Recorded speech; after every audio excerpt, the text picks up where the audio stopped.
D'abord, Éric Drouet est chauffeur routier, il a 33 ans. C'est l'un des visages de la contestation des Gilets jaunes et il fascine Jean-Luc Mélenchon. Est-ce que vous, il vous fascine ? Mais ce mouvement des Gilets jaunes dans son ensemble nous fascine. Je comprends que pour Emmanuel Macron, il s'agisse d'une menace. Mais pour nous, le mouvement des Gilets jaunes est une formidable opportunité et nous nous en réjouissons. Pourquoi ? Parce que les Gilets jaunes, finalement, c'est le peuple qui fait de la récupération politique, au sens noble du terme. C'est-à-dire le peuple qui décide de s'impliquer en politique, alors que d'aucuns, et beaucoup de commentateurs d'ailleurs, disaient que le mouvement des Gilets jaunes, eh bien, finalement, c'était cette France résignée. Oui, cette France résignée qui a cette fois-ci décidé de s'impliquer en politique. Donc c'est extrêmement positif. Après, j'invite les téléspectateurs qui nous écoutent à aller lire directement le post de Jean-Luc Mélenchon. Ils apprécieront sans doute, peut-être davantage que beaucoup de commentateurs, le clin d'œil historique qui est fait avec les événements de la Grande Révolution, puisqu'il y a un personnage qui s'appelait Jean-Baptiste Drouet, qui, c'est vrai, a joué un rôle important lors de la Grande Révolution, puisque c'est lui qui a repéré la diligence qui faisait fuir le roi Louis XVI. Voilà ce petit clin d'œil historique qui a amusé beaucoup de lecteurs finalement. Mais la question était, est-ce qu'Éric Drouet vous fascine à vous ? Mais je vous le dis et redis que l'ensemble des personnages qui font ce mouvement des Gilets jaunes, Éric Drouet en est un, il y en a beaucoup d'autres, et qui participent à ce grand mouvement, l'organisent bien souvent sans tomber dans beaucoup des pièges qui leur sont tendus, effectivement, nous fascinent, nous réjouissent.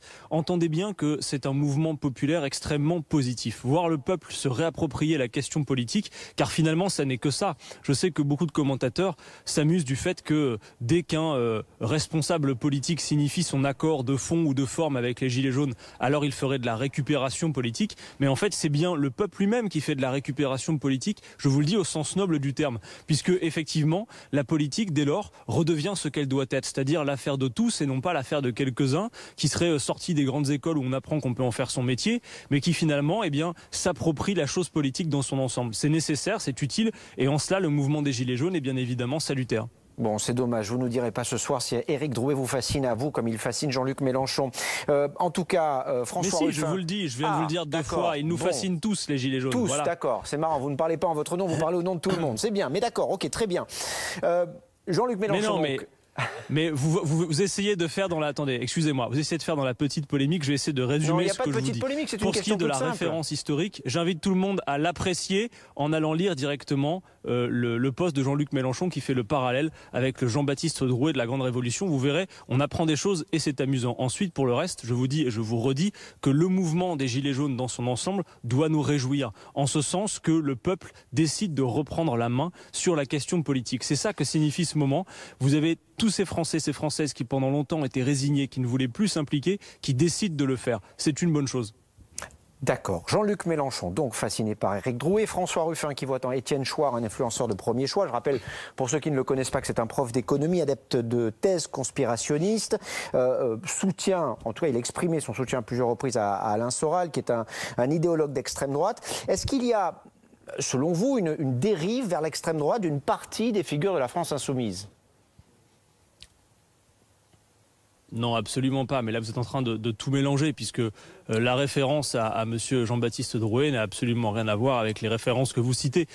Pour beaucoup d'entre nous, nous avons été présents. C'est le cas de François Ruffin, c'est le cas de beaucoup d'autres de ce groupe parlementaire présents aux côtés des Gilets jaunes, avec le souci de ne jamais marcher devant eux, mais de les accompagner, de comprendre ce dont ils étaient le nom, ce qu'Emmanuel Macron, lui, ne fait pas. Et donc, nous entendons sur les ronds-points beaucoup de choses. Et c'est notre devoir aussi de les relayer, non pas pour simplement légitimer, mais pour les expliquer, pour faire en sorte que les gens comprennent ce dont ce moment finalement est la signification politique. Voilà. Alors après, je comprends que toutes les occasions soient bonnes pour ouvrir quelques polémiques que ce soit, mais voyez plutôt le moment historique que nous vivons, parce que c'est bien de ça dont il s'agit. Si vous pensez que c'est en passant à 2019 que cette affaire va être réglée, si Emmanuel Macron croit que c'est avec quelques miettes qu'il va solder l'affaire, alors qu'il y a une profonde aspiration au partage réel du gâteau, c'est cela que demandent d'abord et avant tout les Gilets jaunes, avec l'exigence de justice fiscale, de la même manière qu'ils demandent à pouvoir non pas être écoutés, comme comme semble prêt à le faire désormais Emmanuel Macron, mais à pouvoir décider. C'est la souveraineté populaire qui est en cause, et c'est notamment le cas des revendications qui sont maintenant sur le devant de la scène. Je pense par exemple au référendum d'initiative citoyenne, qui était déjà dans des propositions de partis politiques précédemment. Il ne vous aura pas échappé, par exemple, pour ne citer que celui-là, que la France Insoumise proposait déjà ce référendum. C'est positif de voir des mots d'ordre et des propositions reprises. Finalement, peu importe les étiquettes politiques, pour tout vous dire. Oui, le RIC, c'était l'une des propositions aussi du parti de Marine Le Pen. Aucune polémique, évidemment, on essaie simplement de comprendre les déclarations et les mots de certains des responsables de votre parti. Jean-Luc Mélenchon, est-ce qu'il a quitté les rives de la gauche? C'est ce qu'a déclaré Benoît Hamon ce matin. Oui, j'ai entendu ça comme vous. Je regrette que Benoît Hamon, finalement, dès lors qu'il est de sortie, y compris dans les médias, le fasse systématiquement pour taper Jean-Luc Mélenchon. C'est vrai qu'on ne voit plus une interview de Benoît Hamon sans qu'il vienne taper Jean-Luc Mélenchon, lui qui a été l'un des principaux personnages à dire qu'il fallait l'unité à tout prix, et souvent dans le rôle du premier diviseur. C'est dommage. Moi, je forme le vœu qu'en 2019, Benoît Hamon fasse plutôt le choix de réserver ses coups à nos adversaires politiques, à savoir Monsieur Macron en tête et bien évidemment Madame Le Pen. Ce serait plus utile que de chercher comme ça noise entre nous à chaque occasion. Donc voilà, je dis à Benoît Hamon en 2019, saisissez l'occasion de nouveau de mener le combat contre Monsieur Macron et Marine Le Pen et pas de jouer le rôle de diviseur comme vous le faites à chaque fois. Avant de parler du prélèvement à la source et du reste de l'actualité du jour, une dernière petite question. Est-ce que vous êtes en faveur, vous, de la constitution ou d'une constitution de liste des Gilets jaunes pour les européennes ? Écoutez, ce n'est pas à moi de dire ce que les Gilets jaunes doivent faire, ni plus dans la constitution d'une liste aux européennes que dans la tenue de leur mouvement. C'est pour ça que je précise bien qu'à chaque fois nous accompagnons ce mouvement. Nous ne voulons pas décider pour lui, et grand mal à celui qui déciderait à la place des Gilets jaunes. Sur la question d'une liste aux européennes, c'est donc aux Gilets jaunes eux-mêmes qu'il revient d'en décider. Je vous donne mon avis, c'est que je pense, y compris à la teneur des discussions que je peux lire ça et là des Gilets jaunes entre eux sur ce sujet, qu'ils ne tombent pas non plus dans le piège que leur tend le président de la République ou la Macronie en général en leur faisant cette suggestion. Parce que les Gilets jaunes ont bien compris que le principal service que rendrait une liste des Gilets jaunes aux élections européennes, ce serait pour le parti de celui dont justement il réclame la démission. Il le voit bien, il regarde les enquêtes d'opinion comme vous. Donc je ne suis pas sûr, si vous voulez, que la traduction de ce mouvement puisse se faire dans une liste aux élections européennes. Qui plus est, la plupart de leurs revendications immédiates, notamment en matière de pouvoir d'achat ou de justice fiscale, risquent de ne pas avoir l'écho considéré dans le cadre d'une campagne aux élections européennes. Mais s'ils le décident, eh bien qu'ils le fassent. C'est vraiment à eux d'en décider collectivement. Mais je pense qu'ils ne sont pas dupes du piège tendu et ils ont bien vu que beaucoup des responsables de la République en marche, finalement, leur suggèrent de monter une liste aux élections européennes comme le maître suggérait à son chien de rentrer à la niche en pensant mettre le problème sous le tapis et faire en sorte que la contestation populaire s'éteigne. Non, le mouvement des Gilets jaunes, il est éminemment politique dans sa forme, puisque, vous en conviendrez, se rassembler sur des ronds-points, discuter collectivement de l'organisation de nos actions, faire en sorte que des revendications soient portées, établir des cahiers de revendications, c'est éminemment politique. Donc en ce sens, les Gilets jaunes font d'ores et déjà de la politique. Et pourtant, eux se revendiquent, en tout cas pour la plupart d'entre eux, apolitiques. La lettre d'Emmanuel Macron aux Français, vous avez peut-être suivi cette actualité aujourd'hui. Non mais apolitique au sens où ils ne se reconnaissent pas d'une étiquette politique, mais ils font de la politique. Vous convenez quand même que leur action est politique. Je suis d'accord avec vous. Quand je vous parle de la politique au sens noble du terme, la politique c'est l'affaire de tous, c'est l'organisation de la cité. Donc s'impliquer dans cette démarche d'établir des cahiers de revendications, discuter de grands débats de société qui doivent nous animer, c'est faire de la politique au bon sens du terme, vous l'avez compris. La lettre d'Emmanuel Macron aux Français, une lettre sur le grand débat national. Son objectif sera, je cite, de cadrer les thèmes du débat lancé suite au mouvement des Gilets jaunes. Qu'est-ce que vous en pensez? Est-ce que c'est une bonne initiative? Est-ce qu'il faut que l'exécutif, et en l'occurrence le président de la République, continue d'accompagner ce mouvement et cette consultation? Mais je pense que l'exécutif et Emmanuel Macron ont à peu près 12 trains de retard dans l'affaire, puisque maintenant, et après près de 2 mois de mobilisation, ils disent on va organiser un grand débat et on va écouter. Mais vous savez, le grand débat, j'ai envie de dire, les Gilets jaunes n'ont pas attendu Emmanuel Macron pour l'organiser. Ce grand débat, il a déjà eu lieu, il a eu lieu sur les ronds-points, et d'ailleurs, il a tellement eu lieu qu'ils ont quasiment un programme avec cette liste de revendications. Donc Emmanuel Macron doit entendre une chose, les Français ne demandent pas à cette heure à être écoutés, ils veulent pouvoir décider.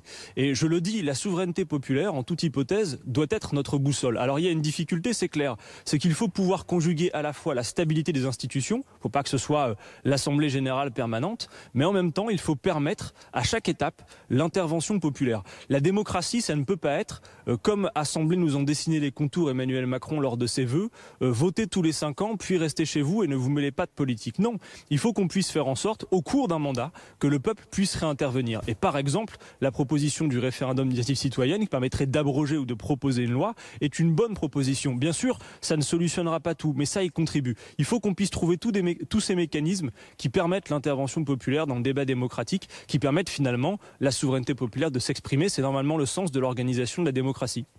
Monsieur le député, 2 petites questions et je vous laisse tranquille. La première porte sur le prélèvement à la source qui est entré en vigueur. C'est une bonne initiative selon vous ou pas ? C'est une réforme inutile et je ne comprends pas l'entêtement d'Emmanuel Macron à vouloir la mener alors qu'elle était une décision qui a été prise dans le quinquennat qui a précédé. Pourquoi cette réforme est inutile ? D'abord parce qu'en termes de taux de recouvrement, la France est un des pays qui a le meilleur taux de recouvrement. Il atteint presque 99% le 31 décembre de l'année N+1. Et 90% des contribuables sont satisfaits de ce fonctionnement, y compris la France est très en pointe en matière de prélèvement automatique, de mensualisation, de paiement en ligne, bref. Donc on voit mal pourquoi le gouvernement s'entête à vouloir finalement rendre la vie plus difficile à toutes ces entreprises qui n'ont pas à collecter l'impôt, ni à subir d'ailleurs le surcoût de cette collecte. Et qui plus est, on voit mal pourquoi on va encore finalement rendre la vie plus difficile à beaucoup de contribuables qui, notez-le, s'ils veulent garder confidentiels leurs revenus privés, les revenus de leur foyer, vont devoir entreprendre des démarches pour que leur employeur ne connaisse pas, par exemple, voilà, les revenus fiscaux du foyer. Donc, pourquoi s'entêter alors que ce système fonctionne bien ? Il permet en tout cas surtout à Emmanuel Macron dans la période d'éviter en matière fiscale le principal sujet, qui est celui de la justice fiscale et de l'exigence de justice fiscale. Parce que vous notez bien que le prélèvement à la source ne va pas solutionner le fait que, eh bien, il faut que l'effort soit mieux réparti entre tous. Et c'est pourquoi, par exemple, la proposition d'avoir plus de tranches d'impôts pour mieux répartir l'effort entre tous, celle du rétablissement de l'impôt de solidarité sur la fortune ou de la modulation des taux de TVA entre les produits de première nécessité et des produits de luxe, semble être bien plus urgent qu'un prélèvement à la source dont on attend de voir ce qu'il va en retourner. Il y a des solutions, même je pense au prélèvement contemporain qui est fait dans d'autres pays, qui permettrait de faciliter les choses sans en passer par ce prélèvement à la source qui va finalement rendre la vie plus difficile à beaucoup. L'autre nouveauté de ce mois de janvier, ce sont des sanctions plus dures pour les chômeurs en cas de manquement à leurs obligations. Tout cela, nous dit-on, dans une logique de justice, est une bonne ou une mauvaise mesure selon vous ? Sur la question du chômage, c'est Emmanuel Macron qui est le plus grand des fainéants. Pourquoi ? Parce qu'il prend le problème dans le mauvais bout. Il a l'air de considérer, Emmanuel Macron, qu'il suffit de s'agiter et de s'activer à rechercher un emploi pour en trouver. Il nous a dit d'ailleurs il y a quelques mois, vous vous en souvenez, qu'il suffirait de traverser la rue. La réalité, quelle est-elle ? C'est que nous avons une pénurie d'activités créées dans ce pays. C'est un emploi non pourvu pour 40 chômeurs en moyenne. Par conséquent, même si vous forcez tous les chômeurs à accepter le petit reliquat d'emplois non pourvus qui existe, vous avez encore une masse considérable de chômeurs. D'où vient le problème ? Le problème vient de la nécessaire relance de l'activité. Il n'y a pas assez d'emplois créés. Vous noterez par ailleurs que 80% des embauches se font en contrat court. Pourquoi alors Emmanuel Macron n'accepte pas notre proposition que nous avons portée à l'Assemblée de faire en sorte qu'il y ait un quota maximal d'usage des contrats courts dans les entreprises, justement pour limiter le recours et afin que le CDI devienne véritablement la règle. De la même manière, est-ce que le crédit d'impôt compétitivité emploi, dont on nous promettait qu'il créerait beaucoup d'activités et d'emplois, et finalement coûte très cher, ne pourrait pas être réalloué par exemple à la planification écologique pour véritablement créer des emplois, alors qu'aujourd'hui cette affaire aura coûté à peu près 160 000 € par emploi créé ou maintenu. Vous admettez que c'est très cher. Bref, on a plein de solutions intelligentes pour lutter efficacement contre le chômage. Je regrette qu'Emmanuel Macron fasse le choix, lui, de lutter contre les chômeurs. Adrien Quatennens, qu'est-ce qu'on peut vous souhaiter pour 2019 à vous personnellement ? Écoutez, personnellement, sans doute plein de bonnes choses qui sont de l'ordre du domaine privé que je vais donc garder pour moi, mais en tout cas une belle année de combat politique et puis faire en sorte que nos idées avancent, parce que vous savez, le sentiment premier que j'ai en voyant le quinquennat d'Emmanuel Macron avancer, c'est celui du temps perdu pour le pays. On pourrait faire tout autre chose de bien plus intelligent à cette heure que de poursuivre ce vieux modèle libéral qui est finalement très poussiéreux, et nous avons de grands défis à relever qui nécessitent que nos idées gouvernent, donc chaque jour est une occasion de faire avancer ces idées. J'espère que vous me l'aurez permis ce soir. Et prendre la tête Merci de la à vous. France insoumise, si l'occasion se présentait, ça vous intéresserait ? Mais là-dessus, nous avons un avantage sur beaucoup d'autres formations politiques, c'est qu'à la France insoumise, même si j'observe que vous regardez ça avec beaucoup d'attention, on n'est pas occupés les uns les autres à savoir qui occupe quelle place. On est vraiment tous ensemble dans l'idée d'un projet collectif, et plutôt que de se faire des croche-pieds, comme c'est le cas dans beaucoup de formations politiques, nous, voyez-vous, on se fait plutôt la courte échelle. Donc on verra bien comment s'écrira la suite, mais en tout cas, nous sommes pleinement au service de nos idées et nous espérons continuer de les faire avancer comme c'est le cas. Merci en tout cas d'avoir répondu en direct à nos questions ce soir sur BFM Merci TV. à vous.